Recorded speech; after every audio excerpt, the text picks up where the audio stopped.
अगर दुनिया के सबसे ताकतवर सेना को सिर्फ कुछ ही दिनों के अंदर अरबों डॉलर का नुकसान हो जाए तो क्या होगा।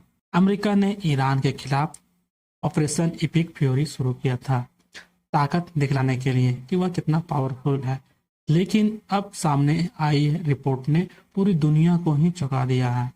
बताया जा रहा है कि इस ऑपरेशन में अमेरिका के कई खतरनाक फाइटर जेट्स, रेपर्स, ड्रोन्स और स्पेशल मिशन एयरक्राफ्ट या तो नष्ट हो गए हैं या पूरी तरह क्षतिग्रस्त ही हो गए हैं।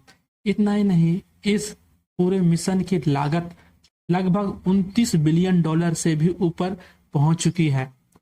अब सवाल ये है कि क्या ईरान ने सच में अमेरिका को इतना बड़ा झटका दे दिया है? आखिर कौन कौन से अमेरिकी विमान तबाह हुए हैं और क्या पेंटागन अब 200 बिलियन डॉलर से ज्यादा अतिरिक्त फंड मांग रहा है? आज की इस वीडियो में हम पूरे अच्छी तरीके से इस सब मामले को स्टेप बाय स्टेप समझेंगे कि आखिर ये मामला है क्या। इसलिए वीडियो को लास्ट तक जरूर देखिए, क्योंकि अंत में जो जानकारी सामने आएगी वो शायद आपको हैरान कर देने वाली रहेगी। जहाँ पे इस तरीके का खबर पूरा हर जगह फैल जाता है। पहले अमेरिका और ईरान के बीच सिर्फ चेतावनी या बयानबाजी ही चल रही थी।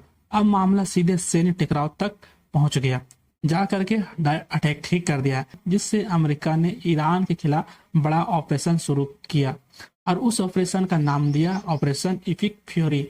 आदेश वैसे अमेरिकी राष्ट्रपति डोनाल्ड ट्रंप द्वारा दिया गया।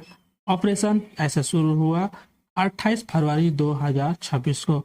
अमेरिका का उद्देश्य था ईरान पर सैन्य दबाव बनाना और ताकत दिखाना। हालात अमेरिका की उम्मीद से अलग हो गई, जिससे पूरी दुनिया ही चौंक गई। ईरान की जवाबी कार्रवाई में अमेरिका के ऑपरेशन शुरू होते ही ईरानी जवाब ने हमला भी शुरू कर दिया। लेकिन इससे देखते देखते मिडिल क्षेत्र में काफी ज्यादा तनाव बढ़ने लगे। लगातार हमले होने लगे। देखो, हवाई हमले शुरू हुए, मिसाइलें अटैक बढ़ गए, हालात ज्यादा खतरनाक बन गए। इससे कांग्रेस रिसर्च रिपोर्ट्स यानी CRS के से सामने आती है कि कम से कम अमेरिका के 42 विमान जो कि ड्रोन यहाँ से नष्ट हो चुके हैं। अमेरिका के लिए यह काफी ज्यादा नुकसानदायी है। वैसे यह बड़ा सैन्य झटका माना जा रहा है। इसमें से काफी सारे विमान भी शामिल हैं, जो कि F-15E, F-35A-10, KC-13E, MQ-EC-3 Sentry, इस तरीके के काफी सारे यहाँ पे विमान थे जो कि इस युद्ध में नष्ट हो गए पूरे। इसमें अमेरिका के सबसे ताकतवर फाइटर जेट था, वो भी खत्म हो गया, जिससे फिर जमीनी हमला को क्षमता को इससे काफी ज्यादा झटका लगा। इन विमानों का काम था हवा में फाइटर जेट्स के ईंधन को पहुंचाना। लेकिन यहीं पर देखते हुए काफी ज्यादा चिंता भी बढ़ने लगी।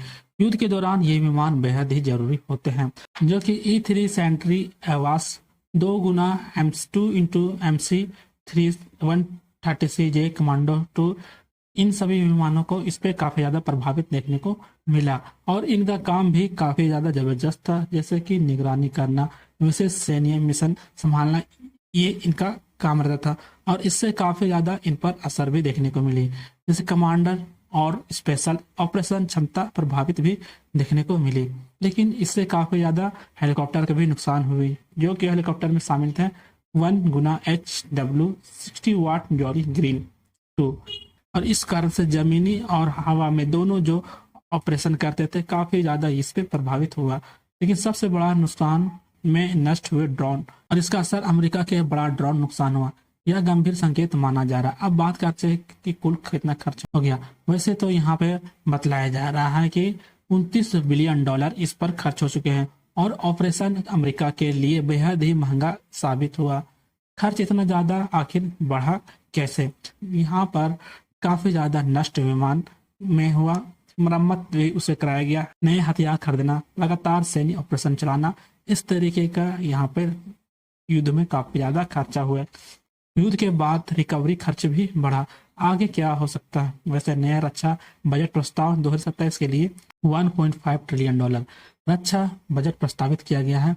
पिछले ही बजट में 42 से 44% में देखा गया था। अमेरिकी इतिहास का सबसे बड़ी रक्षा बजट बढ़ोतरी में शामिल हो सकता है। आखिर ये पेंटागन ने और पैसों की क्यों मांगी? मिसाइल स्टॉक भरने के लिए, हथियार उत्पादन बढ़ाने के लिए, सैन्य तैयारी मजबूत करने के लिए।